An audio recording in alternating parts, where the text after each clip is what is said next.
Hello friends, welcome to our channel GK. అందరికీ నమస్కారం అండి and good evening. Latest trending update తో మీ ముందుకు వచ్చానండి. మన వీడియోని చివరి వరకు చూసి మీ అభిప్రాయాన్ని మన కామెంట్ లో చెప్పండి. ఫ్రెండ్స్, మన ఇండియాస్ ఆటోమొబైల్ సెక్టర్ సైలెంట్ గా మళ్ళీ మార్కెట్ లో one of the strongest performer గా అవతరించింది. ప్యాసింజర్ వెహికల్స్, ఎస్యూవీస్, మన ట్రాక్టర్లు, ప్రీమియం మోటార్ సైకిల్ కు డిమాండ్ మళ్ళీ పుంజుకోవడంతో గత కొన్నేళ్లుగా బిఎస్సి ఆటో ఇండెక్స్ అద్భుతమైన లాభాలు అందించింది. అక్కడక్కడ కొన్ని స్లో డౌన్స్ వచ్చినప్పటికీ పెరుగుతున్న ఆదాయాలు, సులువైన financing, premiumisation and rural demand పెరుగుతుండడం వల్ల ఈ ఇండస్ట్రీ నిరంతరాయంగా లాభపడతానే ఉంది. కానీ ఆటో సెక్టర్ సైకిల్స్ ఎప్పుడు అంత సులభంగా సాగో ఫ్రెండ్. గత కొన్నేళ్లుగా ఈ ఇండస్ట్రీ ఇప్పటికే చిప్ కొరత, బలహీనమైన అర్బన్ డిమాండ్, పెరుగుతున్న డిస్కౌంట్స్ అండ్ కమోడిటీ ఇన్ఫ్లేషన్ లాంటి ఎన్నో సవాళ్లను ఎదుర్కొంటుంది. ఇలాంటి పరిస్థితుల్లో కూడా కొన్ని కంపెనీలు సక్సెస్ఫుల్ గ్రోత్ సాధించాయి. కానీ మరికొన్ని కంపెనీలు మాత్రం తమ week product pipe line and execution failures వల్ల మార్కెట్ షేర్ ను కోల్పోయారని చెప్పుకోవచ్చు. అందుకే ఈ ఫేస్ ఇప్పుడు ఎంతో ఇంట్రెస్టింగ్ గా మారింది. ఈ సెక్టార్ లో ఇప్పుడు ఓ సరికొత్త ఇన్వెస్ట్మెంట్ సైకిల్ మొదలైంది.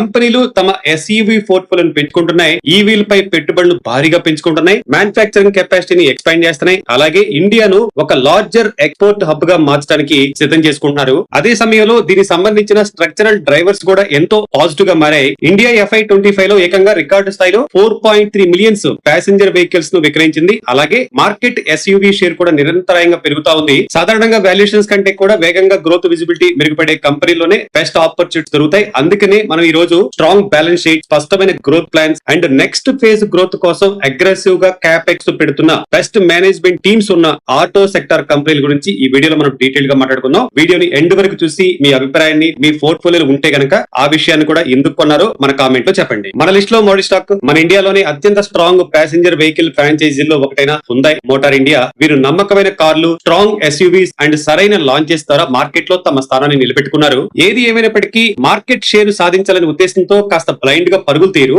అయితే గత కొన్నేళ్లుగా ఎస్యూవీ సెగ్మెంట్ లో కాంపిటీషన్ విపరీతంగా ఉండటంతో వీరి డొమెస్టిక్ మార్కెట్ షేర్ నెమ్మదిగా తగ్గుతూ వస్తుంది. కానీ ఇప్పుడు ఈ స్టాక్ నెక్స్ట్ ఫేజ్ చాలా ఆసక్తికరంగా మారబోతుంది. బ్రాడర్ ప్యాసింజర్ వెహికల్స్ ఇండస్ట్రీ కాస్త స్లో అవుతున్న ఈ సమయంలో హుండై ఒక fresh product and capacity cycle లోకి అడుగు పెడుతుంది. రాబోయే FY27 లో వీరు కొత్తగా 2 మోడల్స్ ను లాంచ్ చేయాలని ప్లాన్ చేస్తున్నారు. అదే సమయంలో తమ ప్రొడక్షన్ కెపాసిటీని పెంచుకుంటున్నారు. వీరి టోటల్ ఇన్స్టాల్డ్ కెపాసిటీ గతంలో 1.08 మిలియన్స్ నుండి ఇప్పుడు సుమారు 1.14 మిలియన్ యూనిట్లకు పెరగబోతుంది. కంపెనీ ఫైనాన్షియల్స్ మనం గమనిస్తే FY26 సంవత్సరం వీరికి అంత స్ట్రాంగ్ గా లేదు. రెవెన్యూ కేవలం 2.3% పెరిగింది. కమోడిటీ ఖర్చులు పెరగటం, లేబర్ కోడ్ ఇంపాక్ట్, కొత్త plant over head and one time vendor compensation వల్ల ఎబిటా మార్జిన్స్ తగ్గాయి. డొమెస్టిక్ ప్యాసింజర్ వెహికల్స్ వాల్యూమ్స్ కూడా పడిపోయినాయి. మార్చి 2026 క్వార్టర్ లో అంటే Q4 FY26 లోనే ఎర్లీ రికవరీ సంకేతాలు కనిపించాయి మనకి. Q4 FY26 revenue 5.4% year on year పెరిగింది. దీనికి కారణం వాల్యూమ్స్ 8.7% పెరగటమే. అలాగే డొమెస్టిక్ మార్కెట్ షేర్ కూడా సీక్వెన్షియల్ గా మెరుగుపడింది.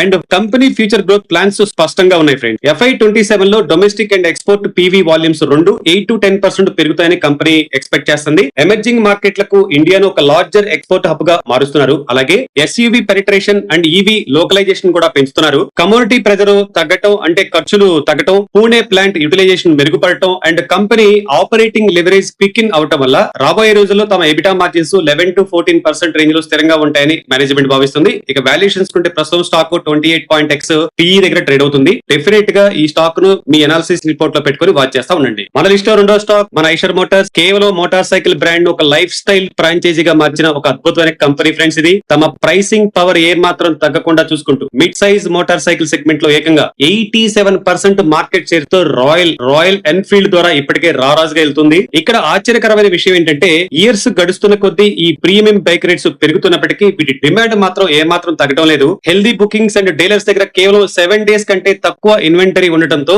మార్చి 2026 క్వార్టర్ లో అంటే Q4 FY26 లో domestic motor cycle volumes 14% year on year పెరిగాయి. ప్రీమియమైజేషన్, కొత్త launches and strong market activation ద్వారా ఈ డిమాండ్ భవిష్యత్తులో ఎలాగే కొనసాగుతుందని మేనేజ్మెంట్ ఆశిస్తుంది. ఇక FY26 ఫైనాన్షియల్స్ చూస్తే సేల్స్ ఏకంగా 24% పెరిగాయి. కమోడిటీ ఖర్చులు పెరిగినప్పటికీ వీరు తమ ఎబిటా మార్జిన్స్ 24.7 వద్ద స్థిరంగా మెయింటైన్ చేయగలిగారు. అయితే ఫ్రెండ్స్, కమోడిటీ ఇన్ఫ్లేషన్ వల్ల రాబోయే Q1 FY27 revenue pi 3 to 3.5% impact పడవచ్చు అని మేనేజ్మెంట్ తెలుపుతుంది. కానీ వెహికల్స్ ధరలు పెంచడం, value engineering and operating leverage ద్వారా ఈ సమస్యను ఓవర్కమ్ చేయాలని చెప్పేసి వీళ్ళు ప్లాన్ చేస్తున్నారు. ఇక కంపెనీ ఫ్యూచర్ గ్రోత్ కేవలం ఒక కేటగిరీ లేదా ఒకే ప్రాంతం మీద ఆధారపడకుండా ఉండేందుకు వీరు భారీ ప్లాన్స్ చేస్తున్నారు.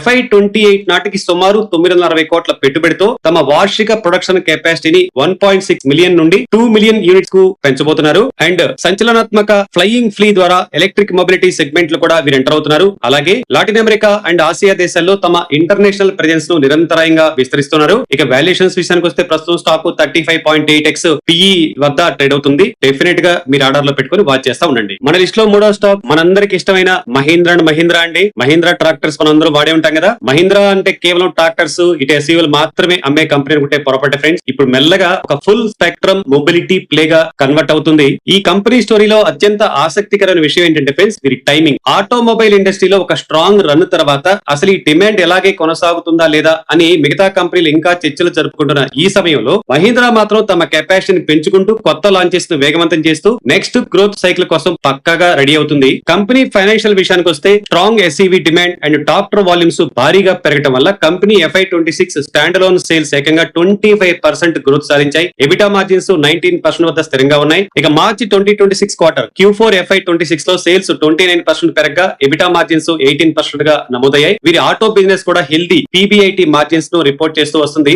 అయితే ఫ్రెండ్స్ రాబోయే రోజుల్లో కమోడిటీ ఖర్చులు ముఖ్యంగా స్టీల్ ధరలు పెరిగే అవకాశం ఉందని మేనేజ్మెంట్ ఇండికేట్ చేస్తుంది. ఫ్యూచర్ కోసం మహీంద్రా అగ్రెసివ్ ప్లాన్స్ తో ఉందండి. రాబోయే 2031 నాటికి వరుసగా సరికొత్త ICE SUVs, electrical vehicles and LCVలు లాంచ్ చేయాలని ప్లాన్ చేస్తుంది. దీనికోసం కెపాసిటీ ఎక్స్పాన్షన్ కూడా వేగంగా జరుగుతుంది. వీరు కేవలం చాకాన్ ప్లాంట్ లోనే FY28 నాటికి ప్రతి నెల అదనంగా 10,000 ICE వాహనాలను మరో 4,000 EV యూనిట్లను తయారు చేసేలా కెపాసిటీ పెంచుకుంటున్నారు. తమ కోర్ బిజినెస్ నుండి వస్తున్న స్ట్రాంగ్ క్యాష్ జనరేషన్ వల్ల కంపెనీ ఇలాంటి భారీ క్యాపెక్స్ లను చాలా అగ్రెసివ్ గా పెట్టగలుగుతుంది. ఇక వాల్యుయేషన్ పరంగా చూస్తే ఫ్రెండ్స్ ప్రస్తుతం స్టాక్ 22x ఎర్నింగ్స్ PE వద్ద ట్రేడ్ అవుతుంది. డెఫినెట్ గా చెప్పేది ఉంది M&M స్టాక్ పోర్ట్ఫోలియో లేకపోతే ఒక లోట్ అని చెప్పుకోవచ్చు. కానీ రైట్ ఆపర్చునిటీ కోసం మీరు దీన్ని వాచ్ చేస్తా ఉండండి. మన లిస్ట్ లో నాలుగోది అండ్ మన TVS మోటార్ కంపెనీ అండి. ఈ కంపెనీ నెమ్మదిగా high end bikes, electrical vehicles, export and global brands తో తన ఉనికిని చాటుకుంటూ ఒక స్ట్రాంగ్ ప్రీమియం మొబిలిటీ ప్లే గా రూపాంతరం చెందుతుంది. చాలా మంది కాంపిటీటర్స్ కంటే ముందుగానే TVS ఒక విషయాన్ని పసిగట్టింది. అదేంటంటే ఇండియన్ టూ వీలర్ కొనుగోలుదారు మైండ్ సెట్ చేంజ్ అవుతుంది. కస్టమర్స్ ఇప్పుడు స్టైలిష్, పెర్ఫార్మెన్స్, ఫ్యూచర్లు అండ్ ఎలక్ట్రానిక్ వెహికల్స్ కోసం డబ్బులు ఖర్చు చేయడానికి ఇష్టపడుతున్నారు కదా.